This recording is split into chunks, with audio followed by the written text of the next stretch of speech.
നമസ്കാരം. വന്യജീവികളുടെ ആക്രമണങ്ങളിൽ നിന്നും മനുഷ്യരുടെ ജീവനും സ്വത്തിനും സംരക്ഷണം നൽകണമെന്നും വന്യജീവി ആക്രമണങ്ങളിൽ മരണപ്പെട്ടവരുടെ ആശ്രിതർക്ക് എത്രയും വേഗം ധനസഹായം നൽകണമെന്നും കൃഷി നഷ്ടപ്പെട്ടവർക്ക് അർഹിക്കുന്ന സഹായം നൽകണമെന്നും പ്രതിപക്ഷ നേതാവ് വി.ഡി. സതീശൻ കേരള ഗവൺമെന്റിനോട് അഭ്യർത്ഥിച്ചു.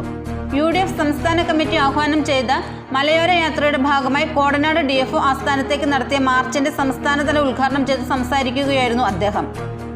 UDF ജില്ലാ ചെയർമാൻ ഡൊമിനിക് പ്രസന്റേഷൻ അധ്യക്ഷത വഹിച്ചു. കൺവീനർ ഷിബു തെക്കുംപുറം സ്വാഗതം പറഞ്ഞു.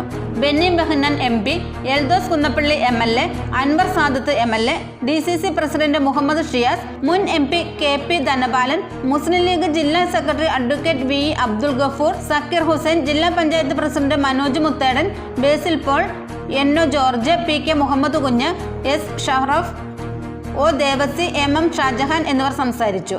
രാവിലെ 10 മണിക്ക് കുറച്ചിലക്കോട് കവലിൽ നിന്നും ആരംഭിച്ച മാർച്ചിന് MC Vinayan, MS Eldhose, Baby Mundan, Paul Pathikkal, block പ്രസിഡന്റുമാരായ ഷാജി സലീം, ജോയ് പൂണേലി, പഞ്ചായത്ത് പ്രസിഡന്റുമാരായ PP അവറാച്ചൻ, മായ Krishnakumar, TN Mithun, PP Eldhose, KP Babu, KP Varghese, Eldhose Pathikkal, Sabu Antony, Anu Abeesh, Ahammed Thottathil, Thomas Panakkal, TN Sadasivan, Johnson Thoppilal, Sivan Kalappara, MM Ashraf എന്നിവർ നേതൃത്വം നൽകി. യാത്ര നടത്തുമ്പോൾ നമ്മൾ ഈ വിഷയം നിയമസഭയ്ക്കകത്തും പല പ്രാവശ്യം ശ്രദ്ധയിൽപ്പെടുത്തിയതിനു ശേഷമാണ്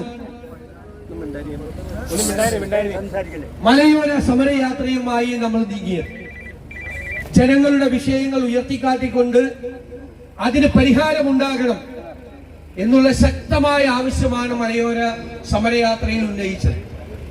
മലയോരത്തുള്ള ജനങ്ങളുടെ പൂർണ്ണമായ പിന്തുണ ആ സമരത്തിനുണ്ടായിരുന്നു. അവരെ